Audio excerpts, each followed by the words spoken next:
Live 3 miles apart on the Lawrence Corridor in Chicago, it's Semi-Regular Wednesdays! It's our 102nd remote show with our special guests, the Charmers duo, Matt Kaye, Ange Buxton, Chris Crawford, and Helaine Witt.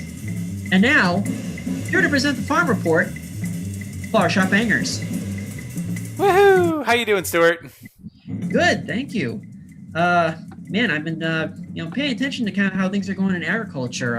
I know you've been certainly concerned about, all the moisture that might be affecting crops this year, especially in the United States and in Canada. Oh, yeah, that's a top concern of mine, actually. I don't know. I don't know what to say about this, actually. What's happening with the crops and food and...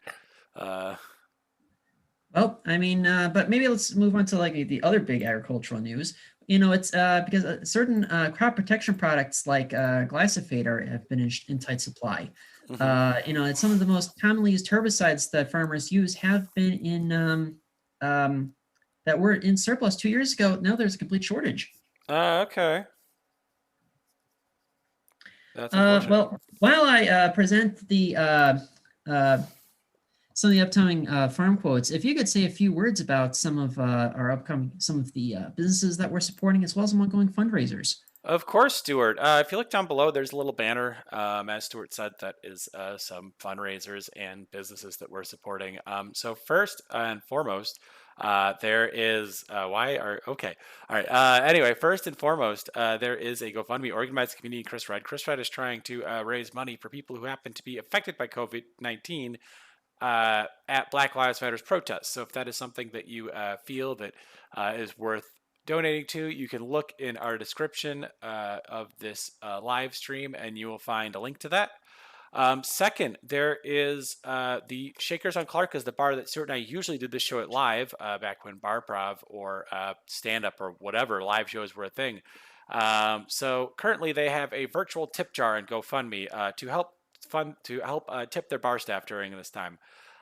So if you happen to be at home and you are drinking maybe an alcoholic beverage, maybe just any old beverage, you can give the money that you would have given for that beverage to Shakers by going to the description and clicking on the GoFundMe and giving the money there.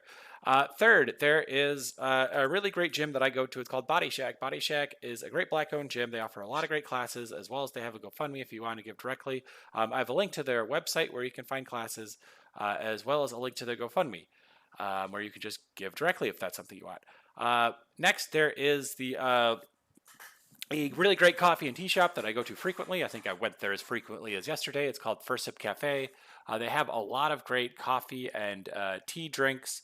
And yeah, I have a link in the description of this event to get to buy gift cards there. Last and certainly not least, there is the place where Stuart and I trained in comedy, probably more than anywhere else than we've trained in comedy, unless you count like doing barprov and doing improv in bars as comedy training. But that is at the Comedy Clubhouse. The Comedy Clubhouse, the associated theater group, One Group Mind, is offering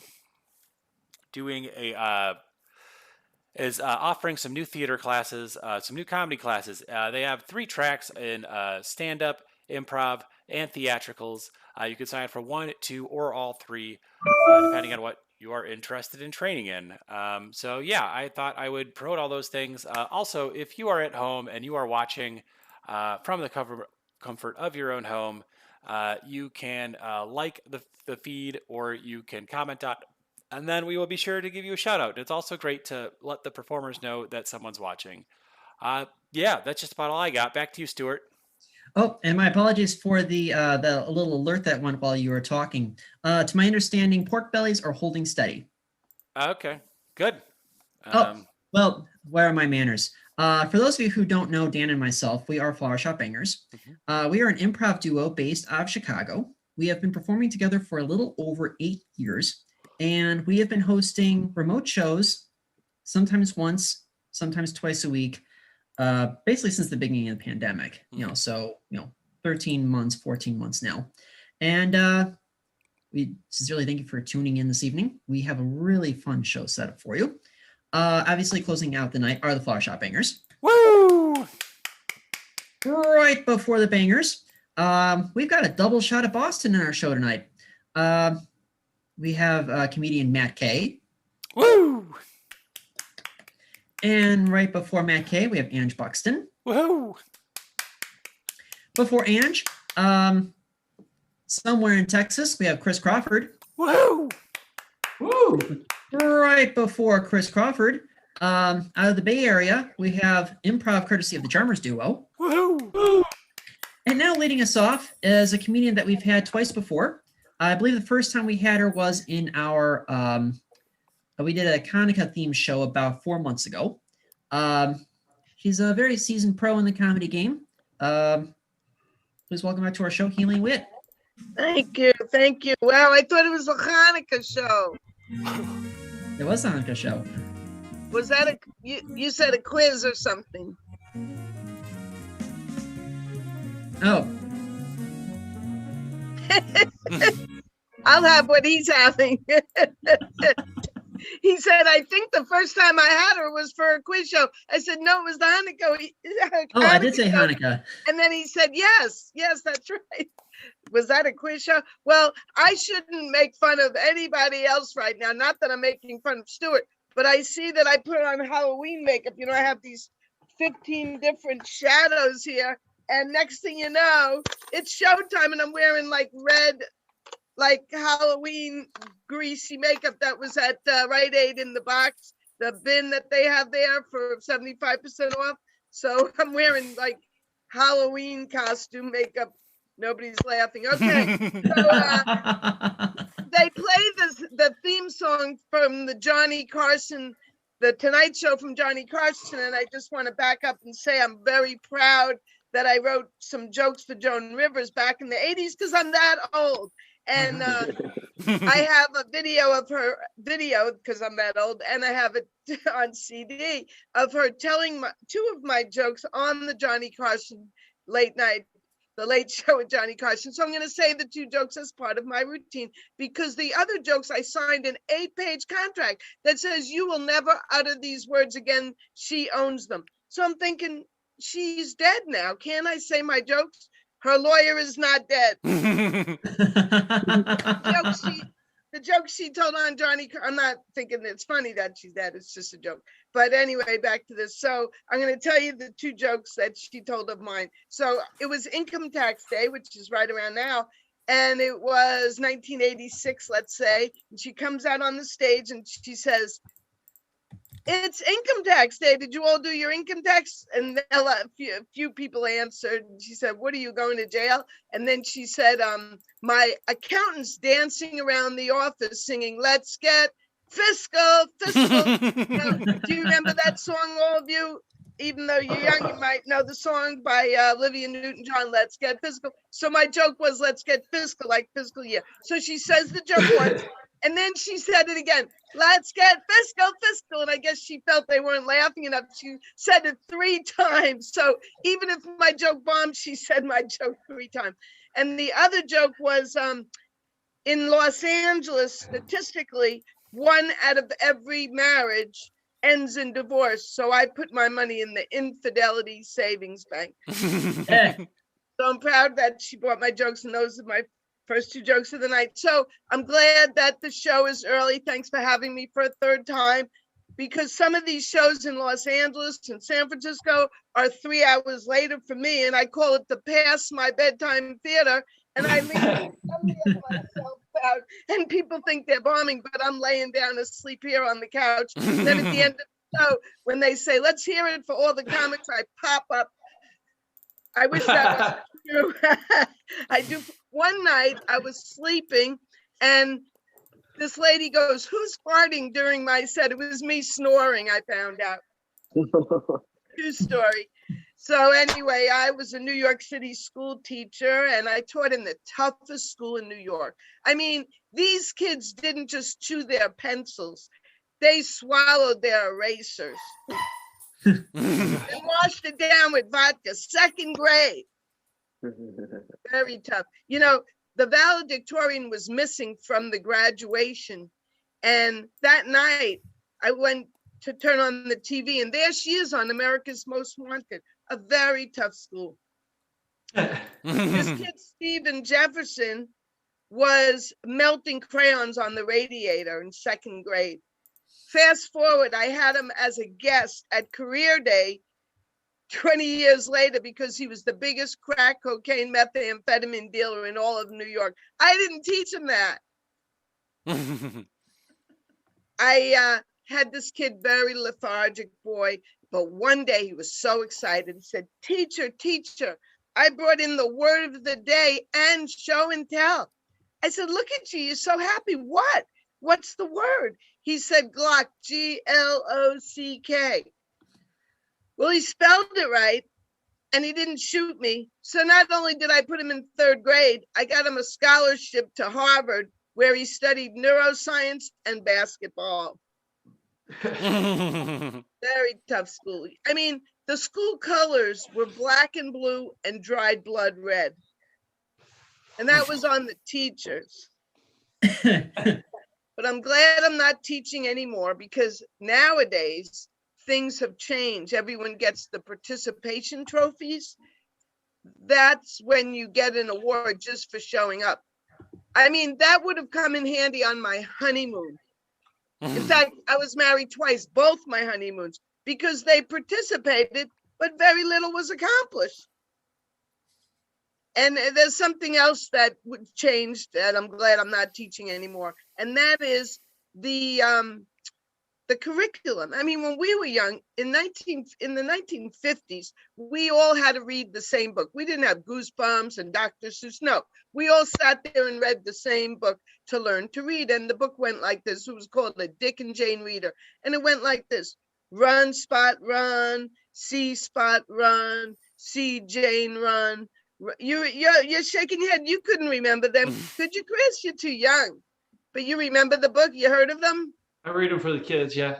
Oh, wow. Well, they're very from the 50s, and that's how the books went. So my principal says, you have to change the curriculum. You have to write your own books. So I made books that went like this to relate with these kids. Run, Spot, run. Dick's got a gun. Spot is a pit bull. Run, teacher, run. And those were the 12th graders. But I'm glad I'm retired because this is how the books would be in New York City where I live now. Run, Spot, run. Jane's got a dick. See, Jane, run, Spot, run. I mean, you got to keep up with the times. So I'll tell you more about myself. I've been doing the Zoom shows besides this one, which I love because they're very positive and I love their, they give money to all these organizations. I really do respect that, fellas, that you do that. And I've been on a lot of Zoom shows and I'm getting older, like I said, so I see myself on all these shows and I notice I have pound signs here and I have parentheses here. I have exclamation points here. I could lay down, you could send a text message on me. But I have no problem getting older. I don't have, it doesn't bother me. I'm like a kid at heart. But 2 years ago, I blew out my candles and I wished for 69. I'm 71 and I'm losing my hair, but I know where it's going. It's going to my knuckles. So if I fall and I can't get up, I have a nice buffer. I just hope I'm not offending anyone. I told a joke the other night at a family show and wow, it didn't go well. I mean, when I was young, Bill Cosby was a comic. Is that the light? Wow, that's great. 2 minutes, right? Thank you. That was like a giant sunshine. Well, anyway, Bill Cosby was just a comic. I was watching the Huxtables today, so pure, but all I did was mention his name and wow, it was a bad problem. I have to redo that joke. But getting back to my comedy routine and not my statements about society as a whole, I just want to say that, my brother passed away about 6 years ago, and that would be sad, but my brother helped me write the jokes for Joan Rivers, and he helped me write the one greeting card that I sold that they made a greeting card out of. So let's just say without him around, I get to get all the credit. And I have another brother anyway.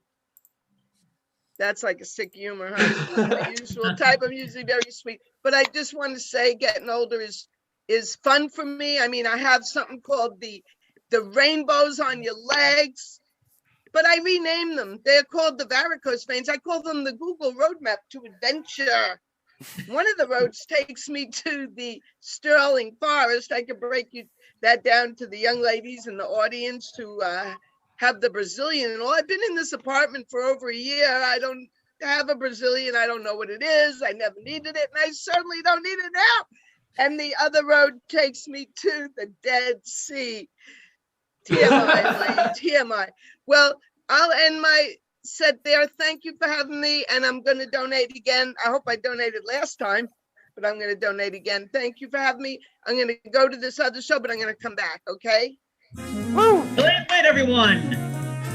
Thank you so much, Helaine. And we appreciate you took the time to pass through while you have like 2 or 3 different shows tonight. So Dan, let's take a quick look at our first look at the Facebook Live feed. See if anyone has any questions or comments, arguments, grievances, goops, nitpick. Yeah, no, I don't see anything like that, but I do see that there are some people watching.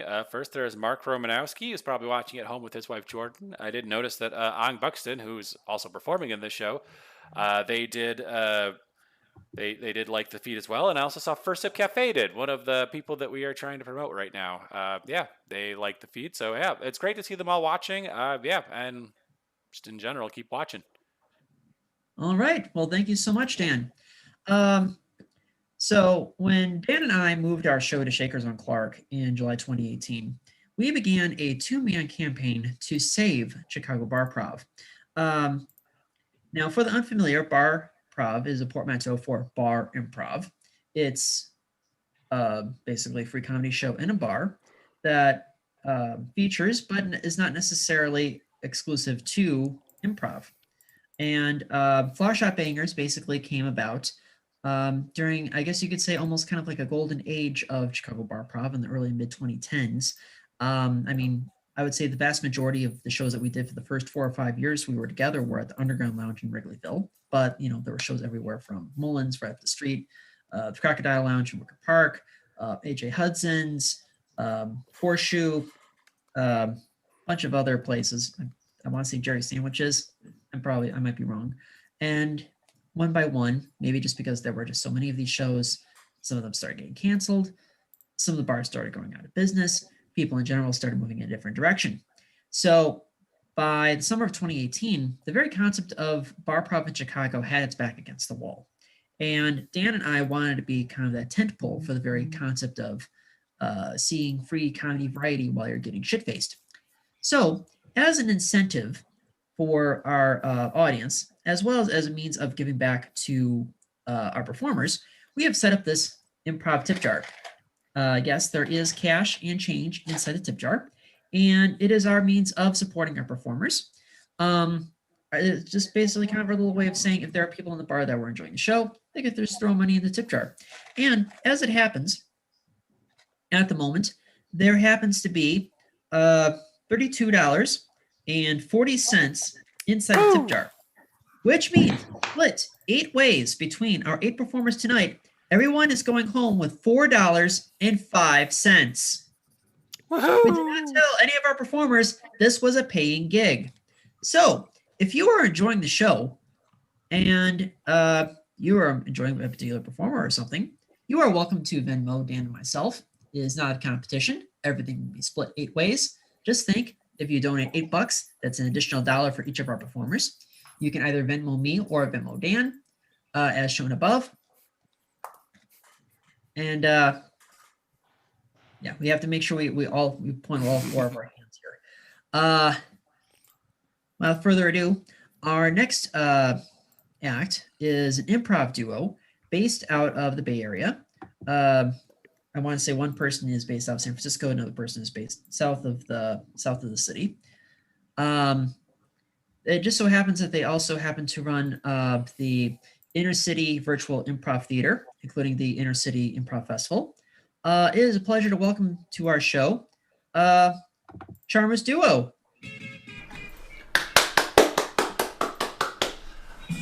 Hi, that is Zed.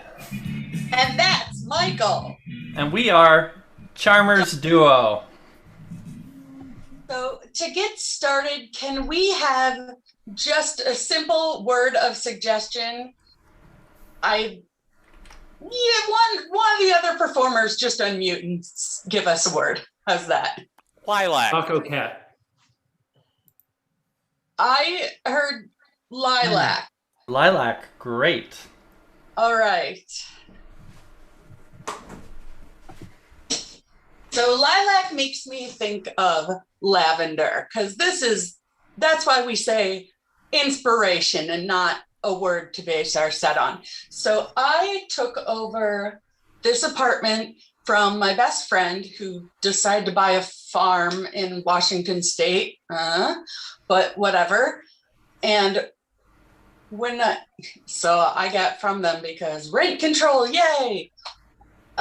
There's a giant lavender bush that is outside, and they had not taken care of the massive amounts of blackberry brambles or the lavender bush, as well as there was 4 years worth of bird poop, all of that. So the lavender bush, I literally cut it back 3 feet.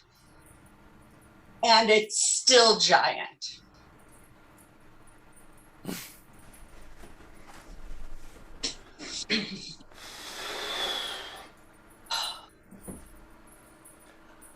It still doesn't look like a dragon to me.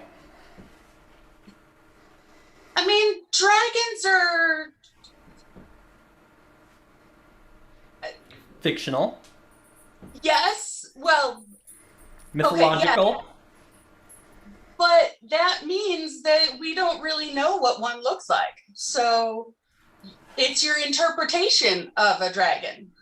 Yeah, but when kids see our float going down the street, I want them to immediately say, hey, that's a dragon. Out loud if they can.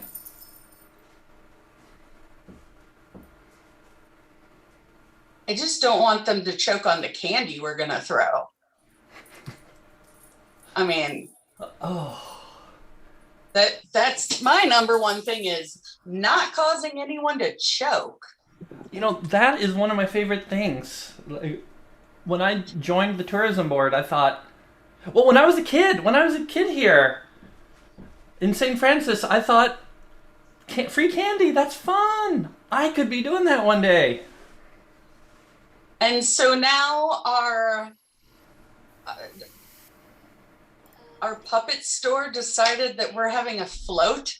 Yep. In 4th of July parade, and for some reason you wanted a dragon hedge. Because dragons are eye-catching. Yes, they're not puppets, but they're eye-catching. Okay, if you say puppet again,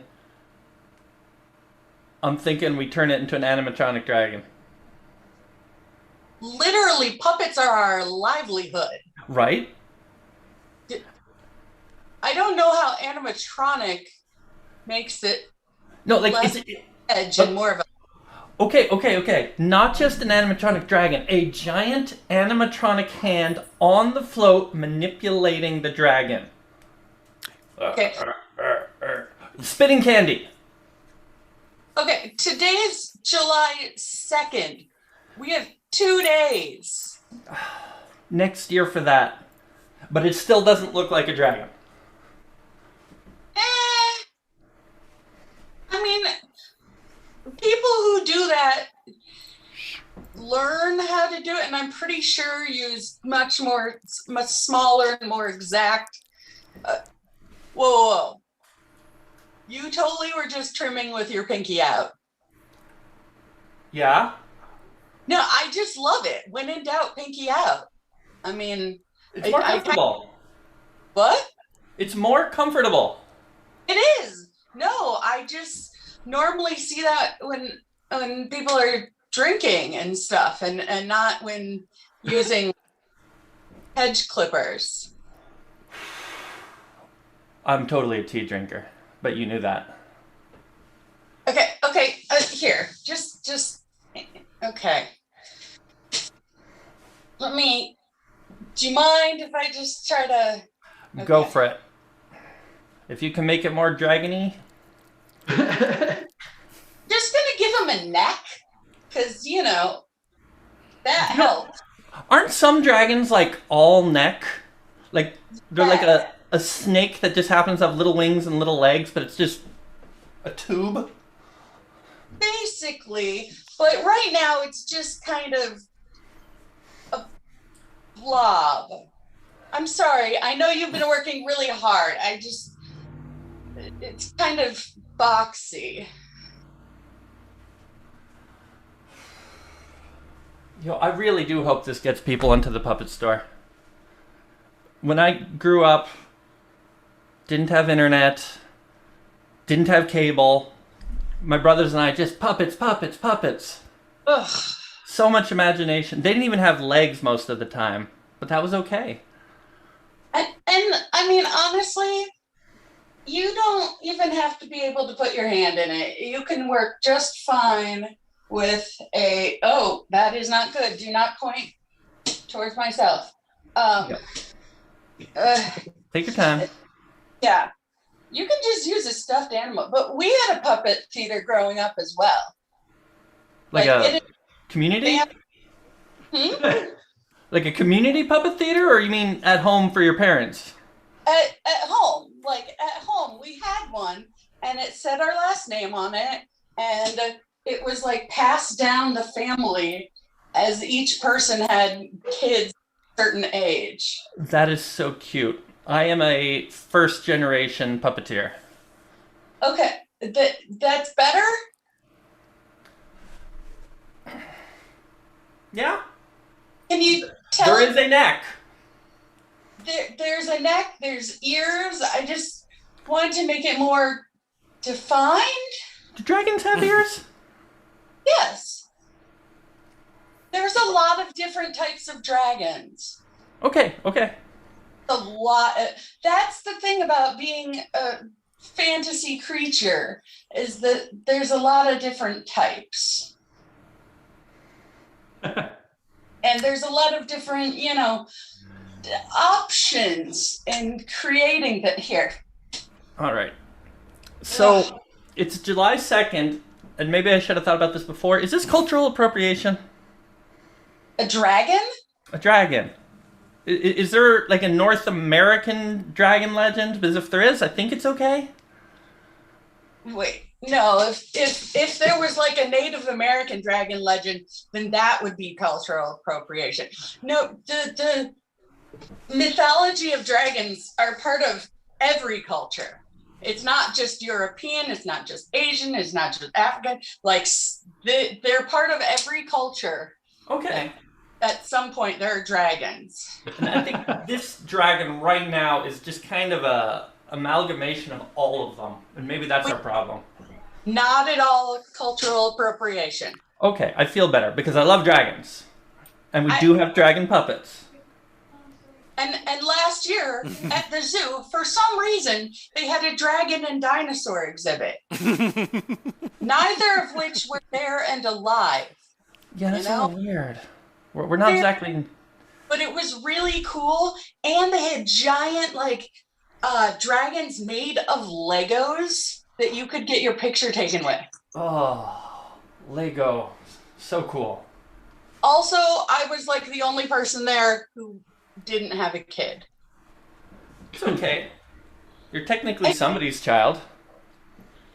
I am, but she's in Texas and doesn't like dragons.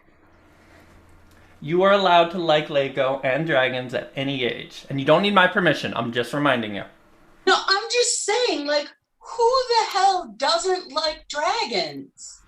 They're kind of scaly. I think something is wrong with my mom. Who doesn't like dragons? I mean, they're scary in some movies, but some of them are misunderstood. Yeah, in some cultures they grant wishes. Or they're a sign of good luck. But we're not specifically saying that this is that culture. No. Also, honestly, even if we wanted to do one of the Chinese dragons.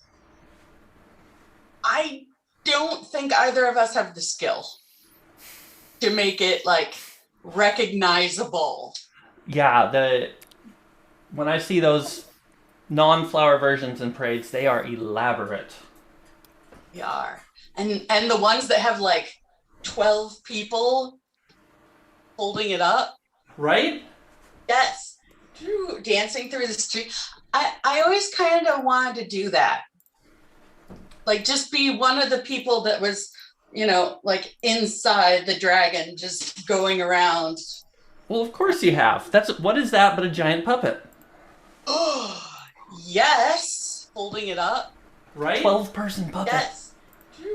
You can't see anything except for the person in front of you. And I always kind of, but yes, it is a giant puppet.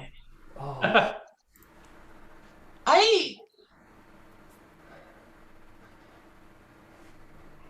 Is running a puppet shop what you really want to do? Yes. Again, first generation puppeteer, and I love it. I love it. I ever since I first felt cottony bear over my hands. What about you? I mean, I love puppets. There was just a lot of pressure growing up about being a good puppeteer. And, my grandpa had marionettes, the ones where you're like... Oh, yeah. Oh, I love a marionette. Even if you can see the strings, that dancing can look so real. And I said I didn't want to learn that. And there was a lot of judgment in my family that I didn't want to learn marionetting. Do you want out? No, I don't want out. I'm thinking about why I got into this business. Oh, it sounds like your family. Yeah. And maybe you have across the country. Like, why am I still trying to impress my family? Well, that's interesting. Are they coming to the parade? I mean, my brother is, because he's only 2 hours away, and he has kids that like candy. And what does your brother do? Is he in puppets? He's in graphic design. Okay. But like for kids stuff, and there's lots of cartoons and animals and things, it's kind of like digital puppets. Is it? I don't know. That's how he sold it to my parents. So he had to convince your parents that he was still doing puppets. Yeah, I mean, I was like, I'm going to college for business so that I can open a puppet store. And you did. And I did. And I'm really glad I met you. And you also wanted a puppet store. And I got to say, you are more the creative and I'm more the behind the scenes, do all the paperwork.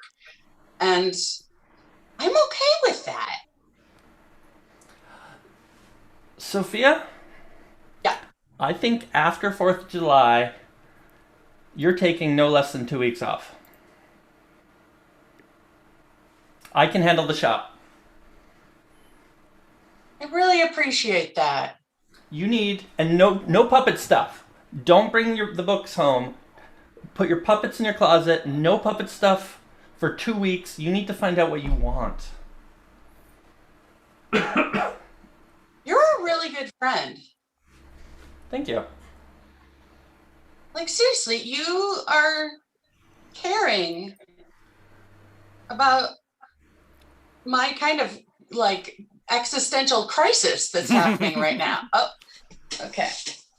What? Oh, yeah, here. No, I just want to kind of get out of the way. Oh, yeah. Yeah. Fallen flowers. Here we go. I found my calling, and it happens to be here. But there's a whole world that may not be puppets. Wow. And maybe it is. Maybe after 2 weeks, you'll come right back and say, you know what? I am revitalized. I am ready for this. let's sell puppets to children and adults. And adults. I mean, the expensive ones go to adults, but all right. I'm taking a 2-week break, but I'm not visiting my mom in Texas. And scene. Duo, everyone! Thank you, Mike. Thank you, Zed. We sincerely appreciate it. And also, I just want to make sure I get this detail right. You co-produced the Intercity Long Improv Jam. That's every Sunday at 8 o'clock Central Time, 6 o'clock Pacific. And features musical and non-musical jam sets, correct? Yep. Right on. All right, excellent. I did one of your jams a few weeks ago, and I had a delight. So, yeah, I hope that this keeps going. I like how the team is kind of connecting everyone and every community worldwide. So, Mike, thank you for organizing this, and thanks for doing our show tonight. All right, Dan, any updates in the live feed? Yeah, I thought I'd give a couple of shout outs. One is to Mitch Kessler, who's watching. Another one is to my girlfriend, Sally, who's watching, I think, in the other room right now. So, Hey. yeah. And also, this is Louie, if anyone's curious. Ah, and what kind of doggy is Louie? He's a little chihuahua. Ah, okay. Or I was going to say like Chihuahua mix or something. Mm-hmm. All right, okay. By the way, if you have missed any part of the show so far, including our to-the-minute farm report, please do not fret. This whole show will be saved and archived on the Flower Shop Bangers Facebook page right after this show ends. Also, if you want more information about us, you could just go straight to flowershopbangers.com. You'll find links directly to our Facebook page as well as our YouTube channel. Without further ado, our next comic is from Central Texas. He's been doing quite a few Zoom shows. Since I imagine they don't have a whole lot of open mics quite where he's from.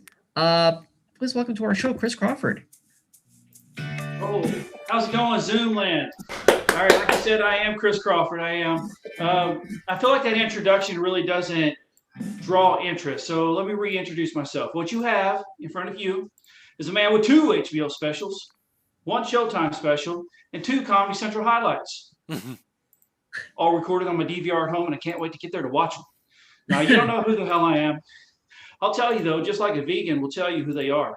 Just like a CrossFitter will tell you. Just like a guy with a Jeep will tell you. Like a guy with a hat that says veteran. Wait, that's me. Yeah, I am a veteran. Now, I'm a very proud veteran, in fact. I'm the type of veteran that believes that the word veteran should never be abbreviated to the word vet. You see, vet can mean so many different things. It can mean prior service member. It can mean animal doctor. It can mean Corvette. It can even mean a person who has a lot of experience in their profession. Now, my father-in-law, he was in the service. So was his dog. So in theory, I, as a vet, could help a vet take his vet to the vet in a vet. Like a vet. You guys are looking at me like, how did I get on the show? And I'll tell you, I was vetted. Now, like most military people, I'm not from where I live. I'm a transplant. So when I go home for the holidays, I really have to go somewhere. And I go all the way back to a place called Cooter, Missouri. Yeah, I said Cooter. It's a nice place in the backwoodsy, rednecky sort of way. But I do love being in Cooter. I'll tell you that all day. Now, like most small towns, Cooter is not without its charm. You see, it doesn't have big box stores. It doesn't have chain restaurants. It has locally owned establishments. Places like Don's Diner or Clark's Barbershop or maybe Rosie's Flowers. Of course, my favorite of the locally owned establishments are the liquor stores. Not because I'm a lush, and I'm not saying that I'm not, but it's because they don't call them liquor stores. They call them package stores. Now, the naming convention is pretty simple. Person's last name followed by the word package. Now, ladies and gentlemen, this is the business I want to be in. It'd be on my billboard, be on my bump sticker, be on my shirt. Crawford's package has lots of liquors. Oh, man. Lowbrow. That's what we're doing. Now, anytime I go home, me and my family would take a trip over to the department store, the only department store in Cooter. And when I say department store, I mean the Dollar General. And when I say me and my family, I mean me and my family. I'm talking about my nieces, my nephews, my aunts, my uncles, my grandma, my grandpa, my mom, my dad, my brother, my sister, my kids, and my wife. One great big redneck mecca right over to the great department store of Cooter, Missouri. Now, the last time we made such a trip, my youngest daughter, she began to act out, you know, the way they do. And I was going to try and crush it at the lowest level, bend down, have a conversation with her. Now, before I get too far into that, I'll tell you, military members, depending on when they serve, they have their own world problems to think about, their own war. Mine happened to be the war on terrorism. With that came some common misconceptions. People believe that Middle Easterners raise their kids to be terrorists. That's not true. All kids are terrorists. Just in America, we like to train it out of them. Now, let me get back to my conversation with my child. I got down about eye level. She began to make demands. Well, I don't negotiate with terrorists. So I scoop her little butt up. I'm going to take her out to the car. That's no consequence.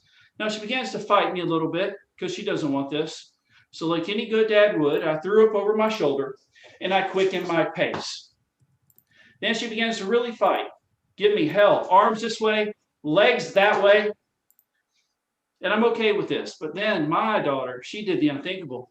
In public, she cried for help. She was all, help me, help me, help me, help me. Think about this, ladies and gentlemen.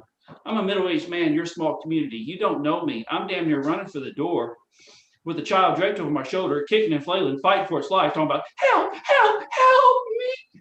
Man, in Texas, I'd have been shot. I couldn't get out that door quick enough. I damn near sprinted across the parking lot, got to the car, opened the car door, went to put her in. She didn't want to go in. She's holding on to the door frame like this, all four limbs. And I'm pushing on her torso, pushing on her torso, little limbs just give out. Get into the car seat, turn down like a damn hostage. Stand up, look around. Hundreds of spectators. Some might call them witnesses.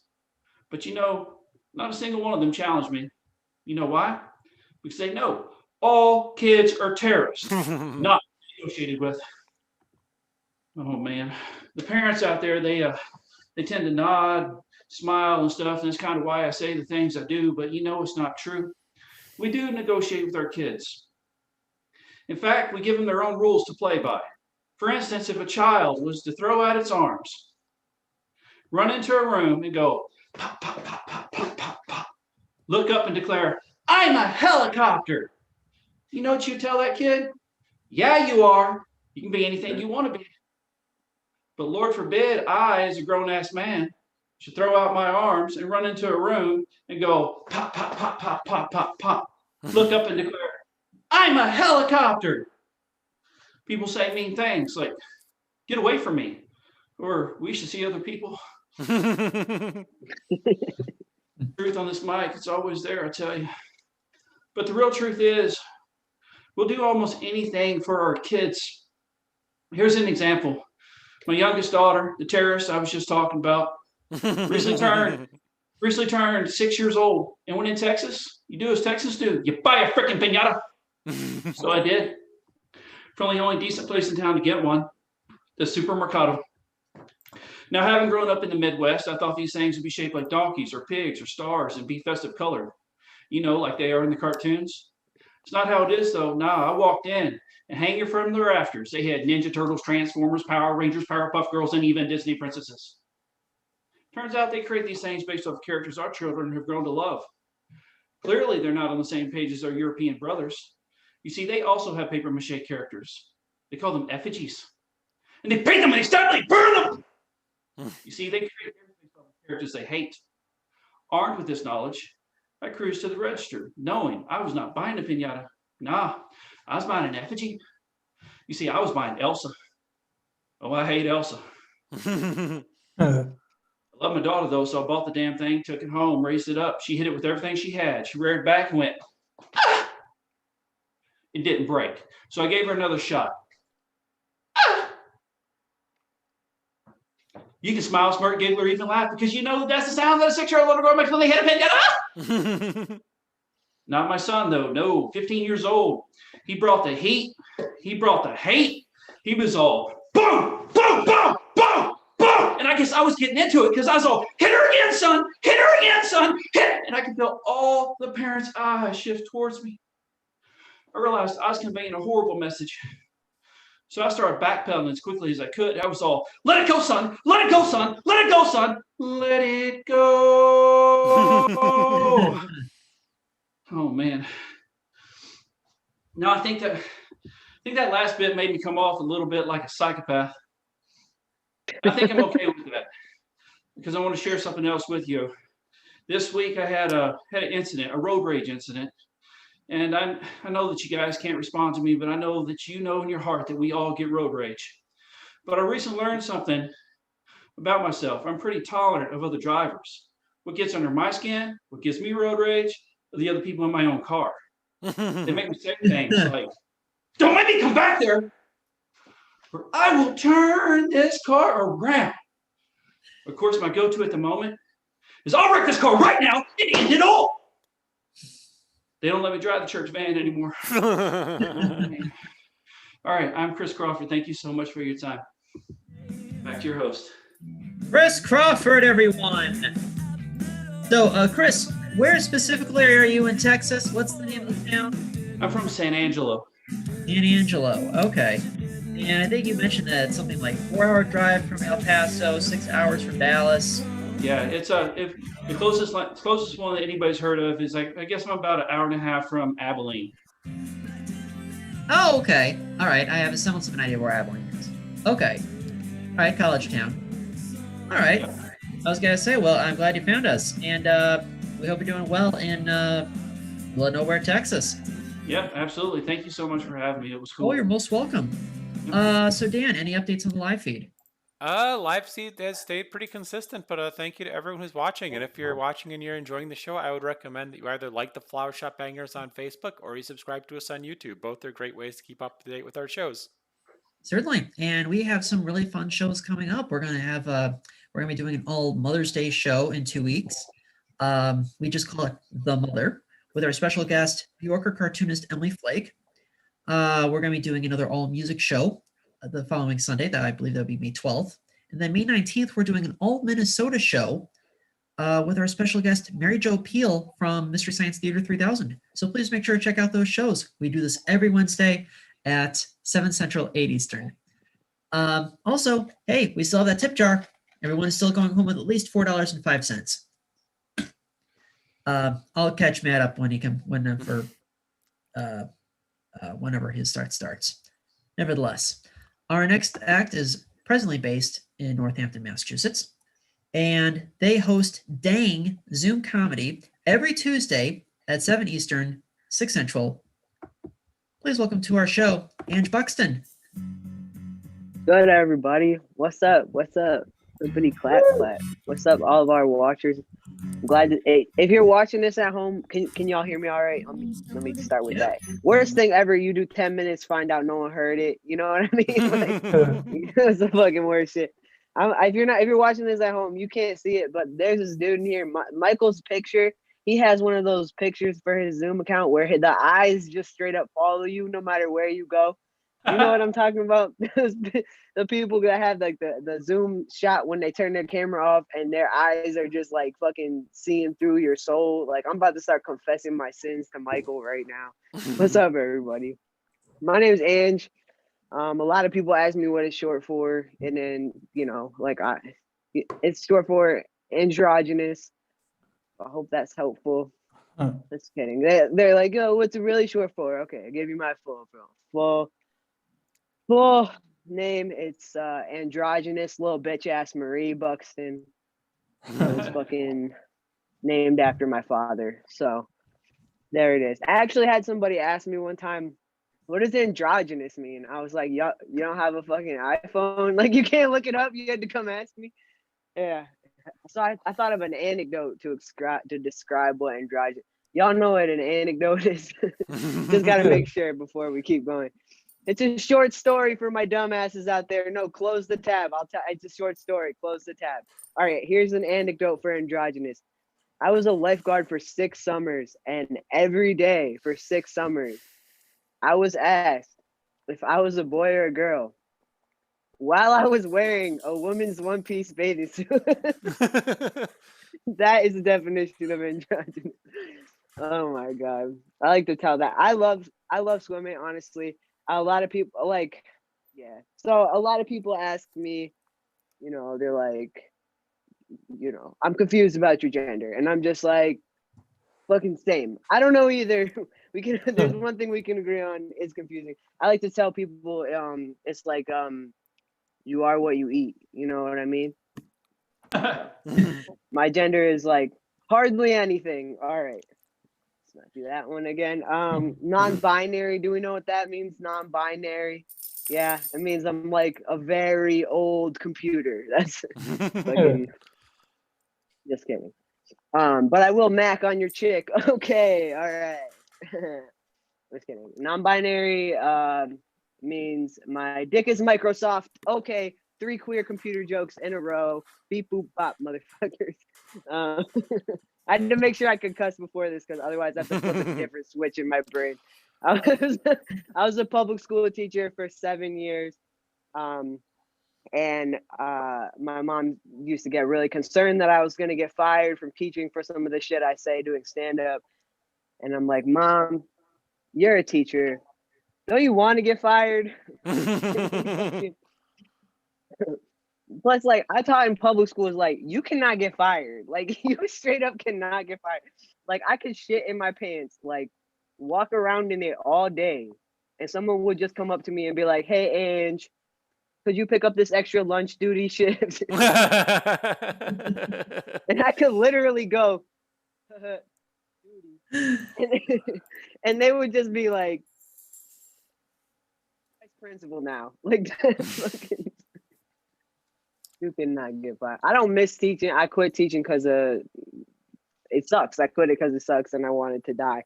It was not by like a school shooting. Like, I would love to die by a stray bullet though. That would be fucking lit. Because I think an accidental gangster is still a gangster, and I will die on that. Like, how did Ange die? They got shot. What? No, they died doing what they love most, just not paying an ounce of attention to fucking anything that's happening. Oh man. Yeah. Oh, this is fun. I wasn't sure. If I was going to be able to hold up. I'm still kind of celebrating the holidays, if you would, the holidays, if you would. As you know, yesterday was the high holy day of our Lord Jesus Christ, 420.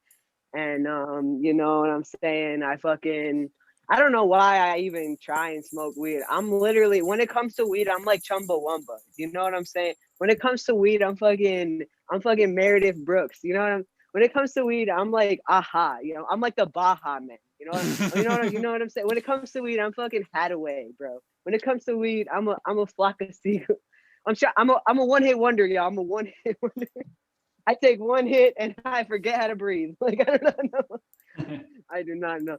Y'all ever get to this point? You ever get to the point you gotta look in the mirror and you gotta be like, you're breathing. You're fine. You're not gonna faint. Like, that's me every time. That's me every time. Oh man. Honestly, I kind of miss disassociating in bars. Like, I never thought I would, but it somehow beats disassociating in a Zoom meeting. Man. And I'm actually sober. I don't drink alcohol anymore, which is I'm really proud of.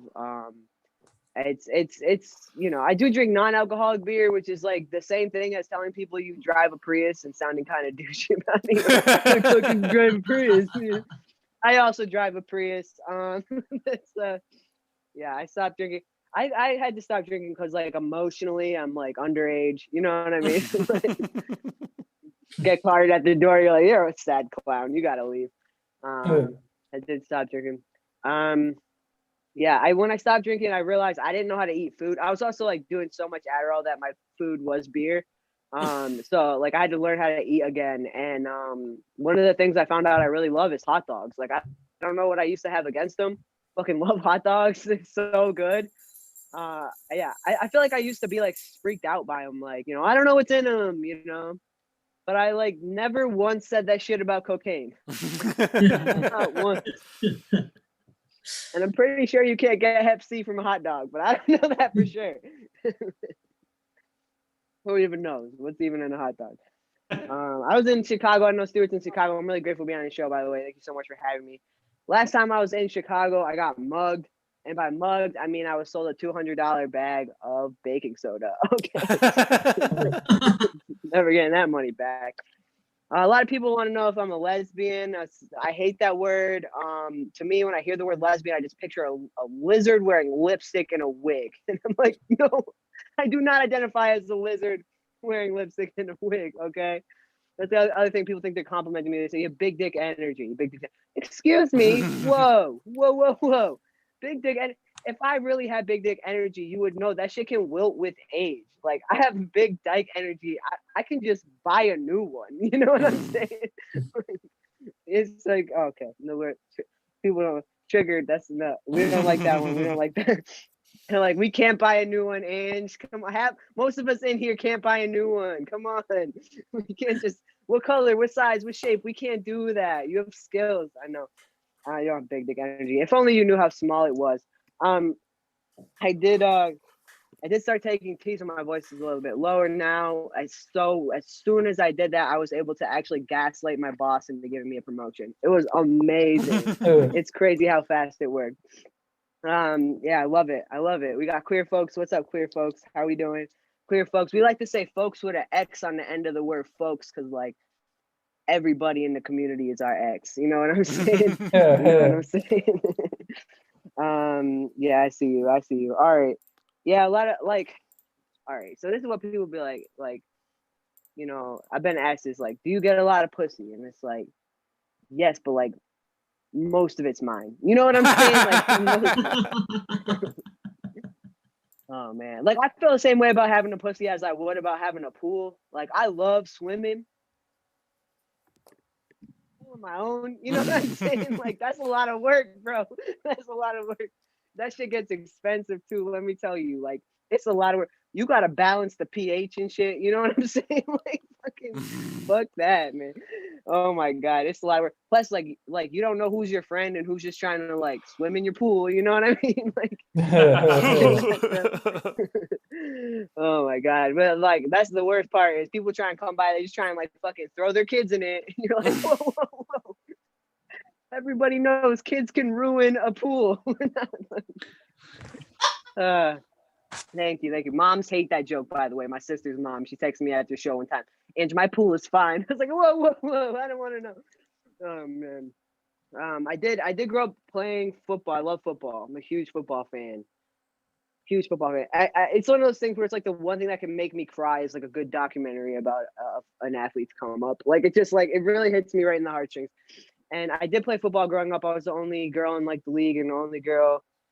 And it was like at a time when like the news was not, they were like, don't put that on the news. Like, we don't want to encourage that kind of behavior. You know what I mean? like nowadays they'll be like, she can do it too. And like Nike sponsors it and shit like that. That's not, I didn't grow up at that time. They were like, whoa. A lot of whoa in this set. I don't think I'm not going to recycle the whoa. You're getting the one-time deal with the whoa. Never again will I whoa this often. But it's ironic because I have family members still, like some of my closest like dude family member bros will like still try to like mansplain football to me, you know what I mean? Like, and it's like, I know what a D end is. Like, I was, you know, that was my position, and we were on the same team at the same time, but it's all right because I got a plan. Like, what I do to get back at them is like I just take them out bowling.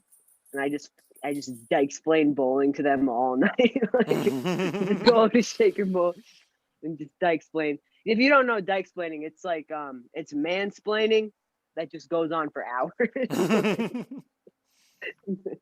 Oh my god. It's like my favorite thing to do is I just be like, hey, that's not how you put your fingers in there. Thank you. Did I get a light? I'm not actually sure how much time do I have left. You're right at 10. I'm right at 10. That's great. Amazing. Thank you so much. My name is Ange Buxton. You can follow me on Twitter. I appreciate being on the show, and I'll pass. Thank you. Ange Buxton, everyone. Thank you so much. And please do check out their dang Zoom comedy show every Tuesday at 7 Eastern Central. Ange, the pleasure was ours. Dan, any updates on the live feed? Yeah, so I thought I'd give a shout out to Laura Haney, who I see watching. Thanks for watching, Laura. Hi, Haney. All right. Also, I'm not sure if you can tell just kind of how wonky the lighting in my room is, but if you can see the poster that is directly behind me, I happen to run a comedy page in my own right called Stu News. It's my quick takes on stuff that's going on in the news. I basically, look for a news story and then I write a punchline about it. Simple as that. And I do it 6, 7, sometimes 7 times a week. I'm on the verge of 1,900 likes. So, if you're just looking for some free comedy on social media, you can find me at facebook.com/StuNews. Or if you prefer Twitter, you can find me there at twitter.com/HeyStu818. Our next comic was originally, was first in our show when we did our All Massachusetts show about 2 months ago.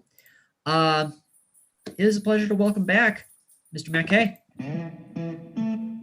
Hell yeah. Can you guys hear me? Just got to start off that Yes, way. we can. Awesome. All right. Thank you so much for having me back, Stu. I really appreciate it.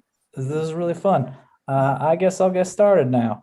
Guys, I'm finally starting to get ahead in life, which is awesome. Yeah, I took a health exam that told me I have the heart of a 43-year-old. So that was good. Guys, I'm holding up all right in the pandemic. The key for me is balance. You gain something, you lose something, which is why what I've gained in weight, I've lost in self-esteem. How much self-esteem have I lost? 20 pounds. Yeah, that is too much. That is too much self-esteem to have lost. Guys, I'm left-handed. Yeah, I'm left-handed, and I like fleece vests, which makes me a southpaw with a north face. Being left-handed was a lot tougher as a kid. Because no one told me that I was going to absolutely suck at elementary school art. It's like nothing in art is designed for left-handed kids to succeed. Like all scissors are for right-handed kids. Yeah. Sorry, lost my place. Yeah, all scissors for right-handed kids. Like they just didn't work with my hands. Like we had to do that thing when you're in kindergarten where you trace your hand and you make a turkey and then you cut out the turkey. And I was just like, Mrs. Torto, I wasn't able to cut the turkey, but I did bend it. Like I did an origami. It's not just scissors though. Like smudging was a huge problem. Like as a lefty, I couldn't write my name without emptying half a Bic pen on my hand. I'm like, forget trying to paint as a lefty. Like I'd show the teacher a painting and she'd be like, Matt, I don't see a lot on the canvas. And I'd be like, sorry, the canvas is my forearm. Body art.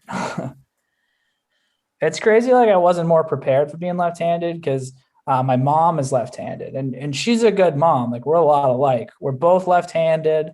We're both Geminis and we both sleep in bed separate from my dad. We are different in one way though. Like she's in really good shape and I'm currently at my peak weight and climbing. Yeah.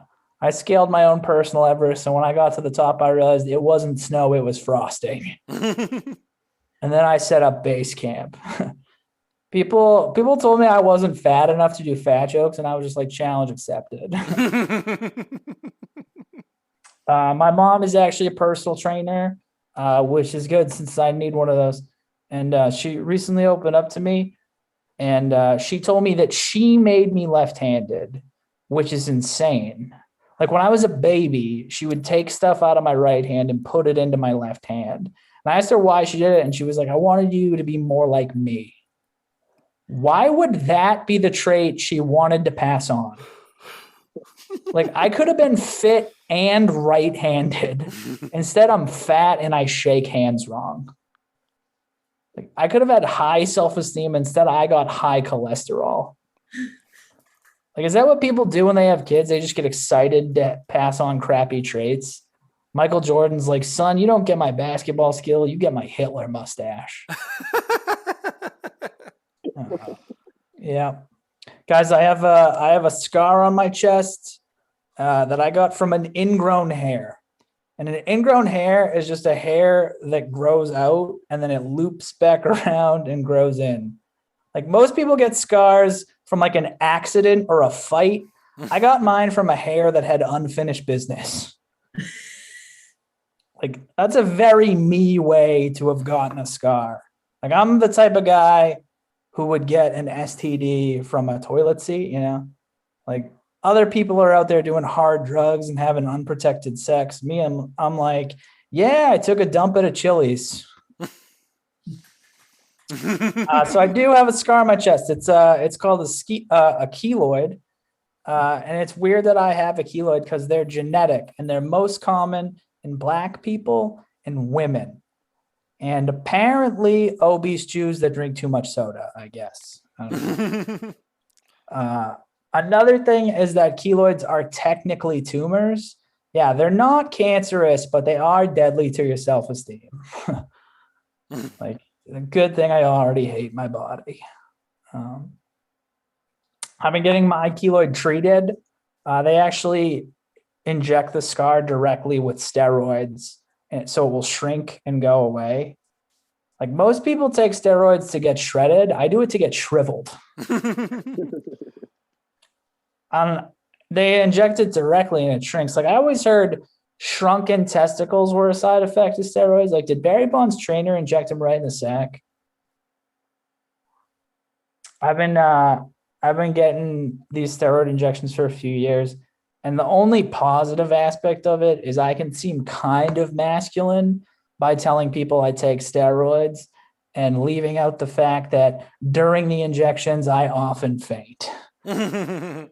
Like I've fainted like 4 or 5 times. Like it's so bad. When I show up to the dermatologist office now, they have me lay down horizontally so that I don't fall over. And they just give me cucumber water and play calm music. They turn the doctor's office into a mini spa just for me. And then they bust out the needles and do acupuncture is what I tell myself to get through it. Guys, I have a short dad. My dad is so short, he wears my hand-me-downs. Like ever since he retired, I come home to visit and he's wearing my clothes. He's just mowing the lawn in a t-shirt that reads Higgins Middle School Basketball 2002 volunteer student referee. And that shirt fits him perfectly. And if it wasn't for the salt and pepper hair and the constant complaining about his double hernia, you'd think he was a high school freshman. And apparently our neighbors did, because next time I came home, he was mowing their lawn. Yeah. They offered him $20 and he couldn't say no. Like, what can I say? He's a hustler. He even picked up a paper route. My mom gave him permission just as long as he keeps his grades up. It's a real go-getter. That's what I'm saying. It's weird that my dad is shorter than me because I have his genes in my DNA, but he has my genes in his dresser. And he retired recently. And it's normal for retired people to downsize, just not into their kids' clothes. Like, I thought he meant downsizing into a condo, not my corduroys. He's starting to be way more blatant about wearing my old clothes. Like it's becoming a liability in public. Like I was talking to a friend I hadn't seen in a long time. My dad just rolled up to the conversation in my old Heelys. Dude, I was so embarrassed. I scolded him. I was like, Dad, you can't dress like that. We're at a funeral. And this cemetery slopes downward and you're the lead pallbearer. Big responsibility. I am getting married and I'm worried about my dad at the suit fitting. It's like I just imagine the salesman at Men's Warehouse asking for our measurements. You know, we go down the line. Me 36-32, my brother 32-30, my dad boys husky. A lot of people don't know this, but my dad is my hero. Was the title of my college essay. And I'm not proud of that, but you know who was? My dad. But I mean, that's just because he wrote it. Yeah, Yeah, that's true. My dad actually wrote me an essay titled "My Dad is My Hero." I remember immediately being like, this dude wrote a piece of hero worship about himself for me to hand in as my own. Just like, no way. That would be so wrong, just factually, because he's not my hero. Like Batman is. Like, my dad's a good dude, but he's no Dark Knight. Like, height-wise, way more of a Robin. Like, I never thought of my dad as a hero, because heroes save people from danger. My dad saves money from my mom. Like, she's a real Maxinista, that one. Like, my dad didn't exactly exhibit heroic behavior growing up. Like, he worked at a lab and he fired multiple people. That's not how you act like a hero. That's how you make a supervillain. And when I told my dad he wasn't my hero, he was furious. But like, why does my dad have to be my hero? His dad's not his hero. My dad's hero is Steve Jobs. And he's never said that out loud, but I've seen him in my black turtleneck enough times to put it together. All right, that's going to do it for me. I've been Matt Kaye. Thank you so much for having me, guys. This is a wonderful show. Matt Kaye, everyone. And Matt, I may as well just ask, do you have any, you're promoting, you have any gigs coming up? Anything you want to let our international audience know about?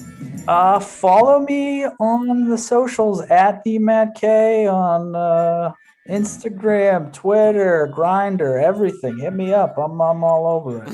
All right, excellent. Thank you so much, Matt. Okay. So kind of adding on to what Matt said, I had kind of the opposite problem growing up. Like, my mom thought I was going to be like over 6 feet tall and just kept buying me clothes that were 2 sizes too big. So the next thing you know, I had just, I grew up with a bunch of shirts that were way baggy on me. So, and at the same time, I think my dad also wore an XL too. So, but I digress. Dan, one last check-in on the Facebook Live feed. It stayed pretty consistent, except Chris Crawford did like it. So thank you, Chris. Hey, he's also performing here.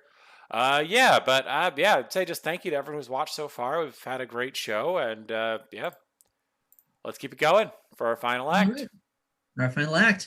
Your final act. Well, before we get to our final act, I also want to mention that we do this every Wednesday, and we have a pretty jam-packed show next week as well. We have technically three special guests.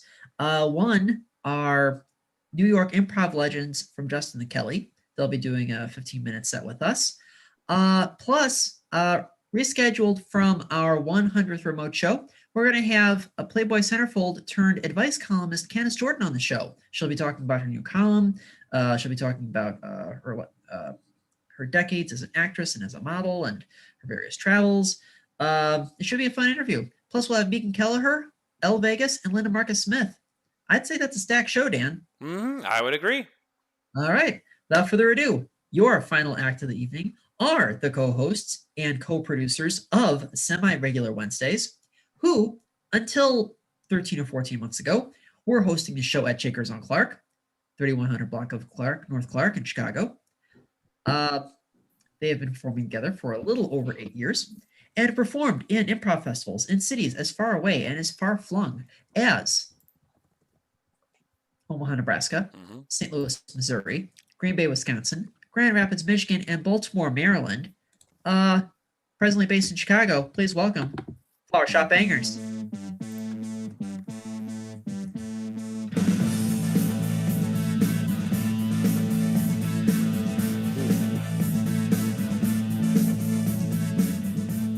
Good evening, ladies and gentlemen. We are the Flower Shop Bangers. If you notice right above me, there is both Stuart and my Venmo. You can still donate to the show, donate to the tip jar. All the donations will be split amongst all of the performers you see tonight. Without further ado, we are the Flower Shop Bangers. We're going to do some improv for you, and we get weird with it.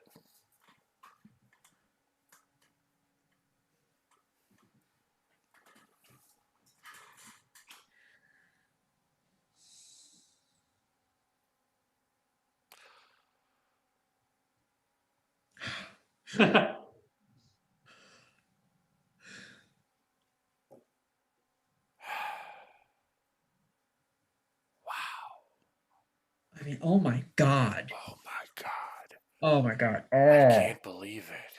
I mean, I never thought I'd see this thing. It's incredible.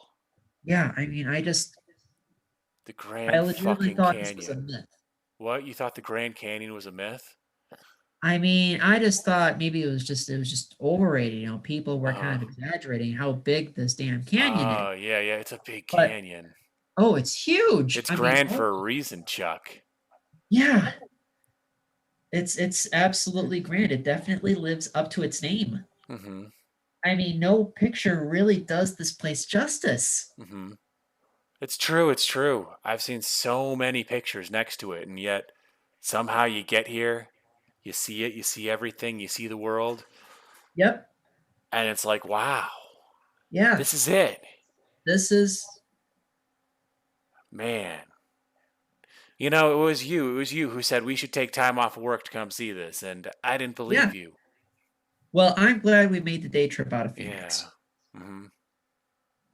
You know, taking that 4-day weekend, just go down to the Grand Canyon, a place we had not thought we would ever make it to. Yeah, exactly. Mostly because it seemed like that thing just tourists do, and you know, we're both Arizona natives right now. You know, it's Yeah, exactly. I mean, we both grew up in the Phoenix area. I mean, goodness, I think you went to, I mean, because you're originally from Tempe, I think. yeah. Mm-hmm. Yeah, Tempe. I'm from Scott. I mean, it's, I mean, I'm amazed that, you know, it's like we both grew up in the state and we haven't made it here. It's like if you were in Chicago and you never went to Willis Tower or something, or you never went, you're from South Dakota, you never went to Mount, Mm-hmm. or Willis or Sears Tower? well, I don't want a dead name skyscraper. I mean, but I guess think- you're right, but I don't know. To Yeah. me, it just always it's hard to call it the Willis Tower, I guess. But Yeah, I mean, it's something you have to get used to, but it's the times we live in. yes. Absolutely, but I mean, they're never going to change the name of the Grand Canyon. I mean, how could No, you name of the Grand Canyon? I don't know. It could be the Capital One Canyon next year. You never know. Yeah, I mean, Pepsi presents the Grand Canyon. Pepsi presents the Grand Canyon. Oh, man, what? Yeah. I mean, that'd be weird if they started just like having endorsements for national parks. Yeah, I mean, that would be just That'd so be weird. weird. Yeah, Lord. absolutely. That'd be very strange. Evian National Park. Oh yeah, I don't yeah. know why that one feels appropriate for some reason. Naming a national park after water. Oh yeah, absolutely. Yeah. Considering Yellowstone is landlocked. Yeah, it's true. There you go. The Morton Great Salt Lake. Morton Great. Sure, Morton- it's like Morton Salt. Yeah. Yeah, I mean, you could just have anyone. Yeah. Like I don't. There could be a Disney National Park. There's already a Disney World, Disneyland. Why Yeah. not Disney National Park? Euro Disney, Mhm. Disneyland Japan. Yeah, Yeah, there are all those things. yeah. I kind of want to look down, but I know that this railing is I mean, yeah, it is kind of a. Yeah. It's a low railing. I'm actually kind of surprised at how low it is. yeah, you know, I want to get closer. I kind of want to see kind of like the bottom of the canyon. Yeah, I But gotcha. I don't feel like I could do it without like tipping over or something like that, you know? Yeah, no, I get Yeah. it. I don't want to just like get on all fours and just kind of like crawl under the railing and just kind of look down. I mean, it's like, I mean, I'm in business casual. I mean, I Mhm. have to do this for a Zoom call. That's true. That's true. We still have to take a call this evening. We couldn't get out of it. It was unfortunate. Mhm. Even with this whole, PTO deal, you still apparently have to attend this meeting. It was, an all company meeting that we have to attend. I don't get it either. Yep. I'm a little annoyed, clearly. I mean, I get it. I get it. I mean, Mhm. I mean, I'm just saying it's paid time off, yeah, exactly. And I'm grateful that I have a career where we have Mhm. PTO, Yeah. but But it's not time off if you're still working. yeah.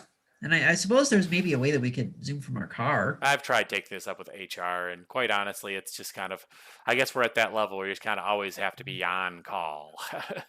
Oh, absolutely. Yeah. And I'm glad you convinced me to take this joyride. Mhm. It's like, I mean, I know it's been so weird in the office. I'm glad we made the 1 hour drive. Oh, yeah. Yeah. I mean, you look like you need some water. A little bit, thank you. Yeah, thanks. Mhm. I mean, you can't be yawning now. I mean, we're basically taking our lunch break here. That's true. I gotcha. Yeah. Lunch break. I mean, you're saying lunch break, whereas I'm saying PTO. Did Well, you I not mean, ask it's for the time noon. off? I'm curious right now. It's noon. It is noon. Okay, fine. Yes, you are Yeah, correct. I tend to treat noon as our lunch hour. No, I get it, but I guess just when you Yeah. say lunch break, I usually think of, like a lunch break from work. But if we're on vacation right now, is it really a break or are we just getting lunch? That's fair. Yeah. That's very Yeah. fair. I'm just asking mostly because I feel that, like certain words have connotations, and the connotation that you use with lunch break, the connotation I would have is that that's a work thing. Yeah, but hey, I mean, you've worked white collar your whole life. I mean, That's true, yeah. I mean, I had to kind of claw my way up into this company. I know. I'm almost envious of you in that regard. Yeah. Just because I had to work my tail off. I went to a state school. Mhm. I only have a bachelor's. Yeah, I gotcha. I do have I my mean- MBA. Not gonna. Yeah, I mean, you've got a little bit of that silver spoon. Mhm. It's kind of like when you graduated. It was like, everyone was courting you. Yeah, I You're gotcha. pretty No. cool. I know. 4 job offers right out of college. Took the one here. Took the one with Yep. the current company. Yep. You see, I mean, but at the same time, it's like I'm not gonna let my petty jealousy get in the way or anything like that because I know you're an all right guy. Yeah. But I felt like I've had that chip on my shoulder, Mhm. because I mean, I hate to say it. I mean, you have a little bit of privilege. What's wrong with that? I mean, I don't know. I mean, I guess for me, I'm kind of like, yeah, you're right. I did have my way paid through college. I also had my way paid through prep school. I developed some skills. I did some stuff. I like to think even though I was granted opportunities, I did kind of make good on them. okay. I wasn't that makes squandering sense. it. That makes sense. But for me, it's But like, you are right. I had a leg up. I Yeah. did have a leg up on you, but now we have the same job. Let's be honest. Yep. I mean, and I kind of, it's almost like if I clawed my way to the top here, Mhm. so to speak. Yeah, no, I like get right it. right here at this railing, witnessing this whole beautiful rock formation. Mhm. I mean, It it's is I beautiful. mean, I'm amazed that I didn't make it here until now. I mean, it's just blowing my mind, and it makes me realize just how small and insignificant I truly am. Hey, there are some things that make you realize that. I feel like, it's like, and I feel like that's part of the reason why I just kind of try and see things like this. Oh yeah, We do have to take those moments to realize there are things that are just bigger than us. Oh, for sure, Yeah. for sure. I mean, you're gonna find anything like this in Nevada or New Mexico or anything like that. Yeah. And I'm glad it was a decent day too. I mean, Yeah. it's like 9 months out of the year, this place is like 100 damn degrees. Mm-hmm. Yeah.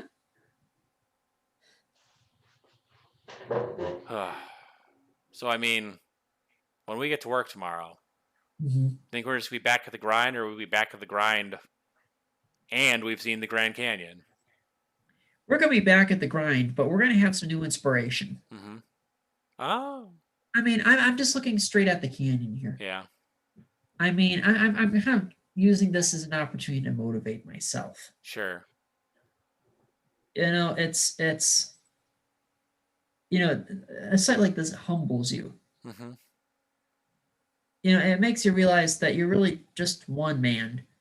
That you're really just one person. You Yeah. are just this little speck of dust on this big marble that we call Earth. And But you know what's going to happen here? Like, I'm going to take this rock. yeah. Oh my God! What the? You can't throw anything off the railing. I'm sorry, I just did. And did you hear the sound it well, I hope made? no one saw us. I hope no one saw us. That wasn't a big rock, but honestly, it just made a big sound. I'm That's just throwing true. that out there. That was a pretty significant echo. Yeah, it was. Yeah. Because you know what? You could be that rock, and you could have that impact. You could make that noise. The world will all be the same around you, but you'll have made a noise just for that 1 second. Yeah. It makes you think about like the butterfly effect. Mm-hmm.